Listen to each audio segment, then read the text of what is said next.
Bien-aimés dans le Seigneur, Shalom. Nous sommes dans la joie de nous retrouver ce vendredi 9 décembre 2022 pour une nouvelle méditation biblique et nous vous présentons toutes nos excuses pour la qualité parce que nous ne sommes pas dans les conditions requises là où nous sommes d'habitude. Nous sommes à plusieurs kilomètres de la ville, à plus de 2000 kilomètres et nous utilisons les moyens de bord.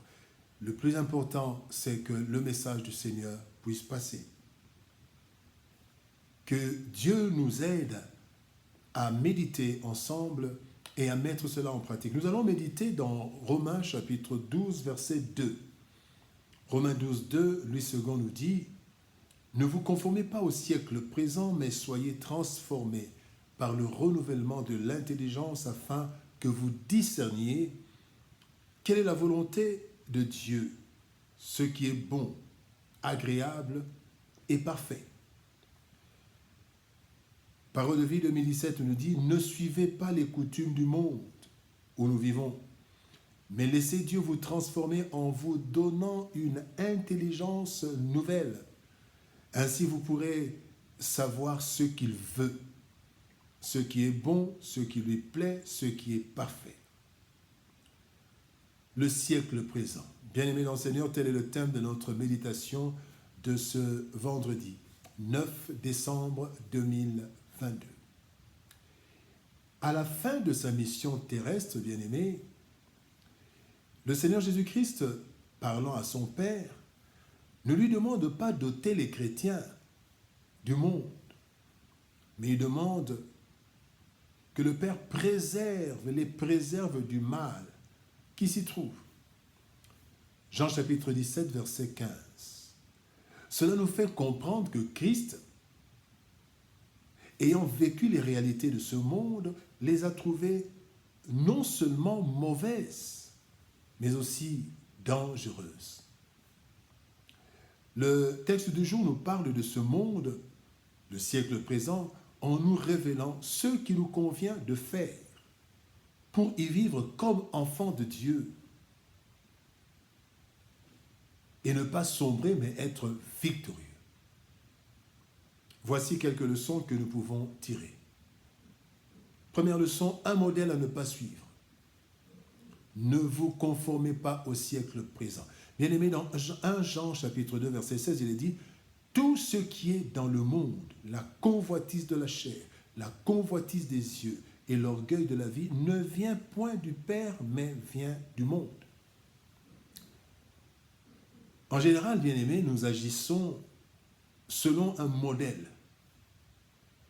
Nous nous inspirons de ce que nos prédécesseurs ou bien nos contemporains font ou ont fait. Nos comportements ne sont pas nés du néant ou inventés par nous-mêmes. Malheureusement, le monde n'est pas un modèle à suivre. La dépravation des mœurs et le renversement de l'échelle de valeur, même au sein de l'Église, causent bien des dégâts. Nous ne devons donc pas, bien-aimés, faire des choses parce que tout le monde le fait. Puisque tout le monde le fait, nous sommes dans cette période, c'est comme ça qu'on fait les choses. Non, nous ne devons pas nous conformer au siècle présent. La deuxième leçon, bien-aimés, c'est une intelligence renouvelée. Le texte de nous dit « Soyez renouvelés par l'intelligence », le renouvellement de l'intelligence. Et dans Colossiens chapitre 1er, verset 9, la Bible dit « C'est pour cela que nous aussi, depuis le jour où nous en avons été informés, nous ne cessons de prier Dieu pour vous et de demander que vous soyez remplis de la connaissance de sa volonté en toute sagesse et une intelligence spirituelle. » Dans un monde, bien-aimé, aux mœurs dépravées, notre intelligence a aussi été dépravée à différents degrés.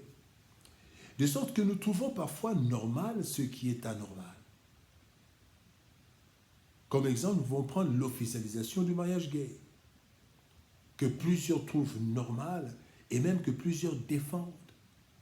Pour pouvoir vivre sans suivre les us et coutumes du siècle présent, il faut laisser Dieu, bien-aimé, nous transformer et renouveler notre intelligence obscurcie par le péché de ce monde. Cela est possible par notre consécration dans la prière et surtout la méditation sérieuse de la parole de Dieu renouvelle notre intelligence. Troisième leçon, une volonté à discerner. Dans Matthieu chapitre 6, verset 10, la Bible dit « Que ton règne vienne, que ta volonté soit faite sur la terre comme au ciel. » Nous n'avons pas, bien aimé, une liste exhaustive de bonnes choses et de mauvaises choses à faire ou à ne pas faire. Ce n'est pas ça la vie chrétienne. Cela fait que parfois, bien aimé, nous posons de mauvais actes par ignorance. Il n'y a pas une liste exhaustive. Et pour bien agir, bien aimé, nous devons demander ou rechercher la volonté de Dieu. Nous devons demander au Seigneur un esprit de discernement qui nous rendra capables de connaître et d'accomplir la volonté de Dieu. Nous devons développer notre communion avec le Seigneur pour cela, bien-aimés. Le Seigneur Jésus-Christ déclare que son Père l'exauce toujours. Pourquoi? C'est parce que Jésus-Christ n'accomplissait que la parole de Dieu. Il dit dans Jean chapitre 5, verset 30, il dit « Je ne puis rien faire de moi-même.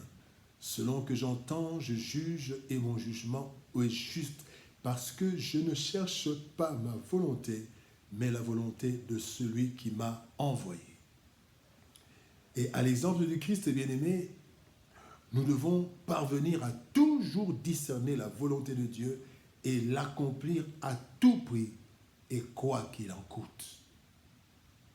Le siècle présent. Le monde dans lequel nous vivons, bien-aimés, est infecté et déformé par le péché sous toutes ses formes. Bien-aimés, et le monde n'est pas un modèle conforme à suivre pour qui veut plaire à Dieu, pas le monde. Mais puisque nous sommes obligés d'y vivre, bien-aimés, pour un temps, il nous faut le discernement pour savoir ce que Dieu veut et attend de nous. Cela n'est possible que si nous nous laissons transformer par le Seigneur qui est capable de renouveler notre intelligence obscurcie par le siècle présent. Bien-aimé, le siècle présent, le monde actuel, bien-aimé, ce n'est pas un monde qu'il faut suivre. Plusieurs ont suivi les vents de ce monde, ont suivi toutes ces choses, mais ces personnes ont été déçues. Déçues complètement. Le siècle présent. Le siècle présent, bien-aimé, ne peut pas être un modèle pour nous. Mais notre modèle, c'est Jésus-Christ. Notre modèle, nous le trouvons dans la parole de Dieu. Et quand nous nous consacrons à lui, dans la prière, dans la méditation de la parole de Dieu, le Seigneur nous visite et nous donne la capacité de résister au siècle présent. Prions le Seigneur. Éternel Père de gloire, Dieu Tout-Puissant, je te rends grâce, je te loue et te bénis pour ton amour et ta bonté. Merci Seigneur, hôte de gloire, de nous interpeller afin que nous sachions comment vivre sur cette terre. Oui, dans ce monde, Seigneur de gloire, auquel nous n'appartenons pas, mais dans lequel nous vivons, nous avons besoin, Seigneur de gloire, de ton intervention. Seigneur éternel de gloire, fais que nous puissions, Seigneur, discerner ce qui est bon, ce qui est parfait pour toi, Seigneur éternel, et non voir ce que le monde nous donne.